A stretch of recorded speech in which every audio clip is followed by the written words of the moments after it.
హైదరాబాద్లో ఈరోజు సాయంత్రం నుంచి రేపు సాయంత్రం వరకు కూడా భారీ వర్షాలు కురిసే అవకాశం ఉందని చెప్పేసి కూడా వాతావరణ శాఖ అంచనా వేసింది. ప్రస్తుతం బంగాళాఖాతంలో కొనసాగుతున్న అల్పపీడనం తీవ్ర అల్పపీడనంగా మారిందని, ఇది రాత్రి వరకు కూడా వాయుగుండంగా మారే అవకాశం ఉందని చెప్పేసి కూడా వాతావరణ శాఖ చెబుతుంది. వాయుగుండంగా మారితే ముఖ్యంగా పశ్చిమ అలాగే దక్షిణ తెలంగాణ జిల్లాలో భారీ వర్షాలు కురిసే అవకాశం ఉందని చెప్పేసి కూడా వాతావరణ శాఖ పేర్కొంది. ముఖ్యంగా సంగారెడ్డి కావచ్చు, వికారాబాద్ కావచ్చు, భారీ నుంచి అతి భారీ అత్యంత భారీ వర్షాలు కురిసే అవకాశం ఉందని చెప్పేసి కూడా హైదరాబాద్ వాతావరణ శాఖ ప్రకటించింది. రేపు కూడా భారీ వర్షాలు ఉన్నాయి. రేపు సిటీ విషయానికి వస్తే హైదరాబాద్లో రేపు కూడా భారీ వర్షాలు కురిసే అవకాశం ఉందని చెప్పేసి కూడా వాతావరణ శాఖ అధికారి అయితే వివరించారు. ముఖ్యంగా మనం చూసుకోవచ్చు, ఈరోజు శుక్రవారం ఉదయం కూడా పలు చోట్ల హైదరాబాద్లో భారీ వర్షం కురిసింది. అయితే ఆన్ ఆఫ్ వర్షాలు ఉంటాయని 10 నిమిషాలు కురిసిన తర్వాత మళ్ళీ ఆగి తర్వాత 20 మినిట్స్కి మళ్ళీ 20 మినిట్స్ వర్షం కురిసి ఇట్లా ఆన్ ఆఫ్ ఉంటుందని, కానీ రాత్రి నుంచి మళ్ళీ ముసురు మొదలై ఒక మోస్తరు రేంజ్లో వర్షం కురిసే అవకాశం ఉందని చెప్పేసి కూడా వాతావరణ శాఖ చెప్తుంది. ఇక రేపు ఉదయం నుంచి కూడా హైదరాబాద్ వ్యాప్తంగా కూడా మోస్తరు నుంచి భారీ వర్షం పలు చోట్ల నమోదయ్యే అవకాశం ఉందని చెప్పేసి కూడా హైదరాబాద్ వాతావరణ శాఖ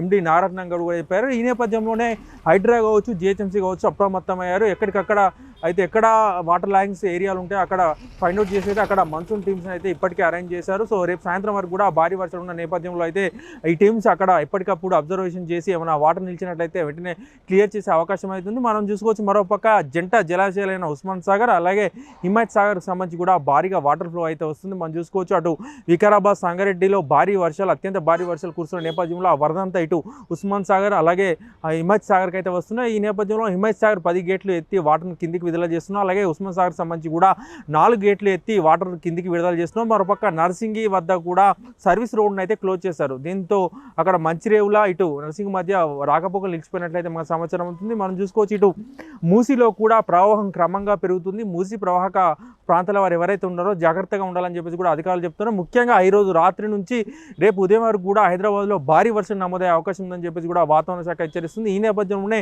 హైదరాబాద్ వాసులు అయితే జాగ్రత్తగా ఉండాలని చెప్పేసి కూడా ఆమె సూచించారు.